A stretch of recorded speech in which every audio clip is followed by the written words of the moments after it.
ఇంత వాటర్ ఎందుకున్నది, గొంతు తడవాలని దప్పి తీరాలని ఎంజ చచ్చి బ్రతుకుతున్నది. సర్వలోకానికే విద్య నేర్పాలని గర్భమందు ఎముకలెదిగే తీరేంటో, సూర్యుడారకుండ మండడమేంటో, గాలి ఏడ నుండి తరలి వస్తుందో, పురుగు చిలుకలాగా మారే కాదేంటో.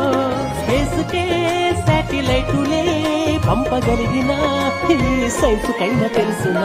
అలా కడలిలో అలా ఎగసి పడుతూ పరుగులిడుతూ తీరాన్ని చేరాక ఆగేది ఎందుకలా, ఎలా జరుగుతోందిలా చిలిపి కొయిలా పసిడి వెన్నెలా, తెలుసునా నీకైనా ఈ వింత ఏమిటలా.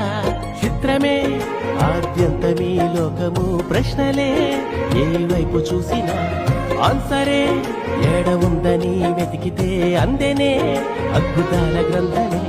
చూశాను చదివాను ఈ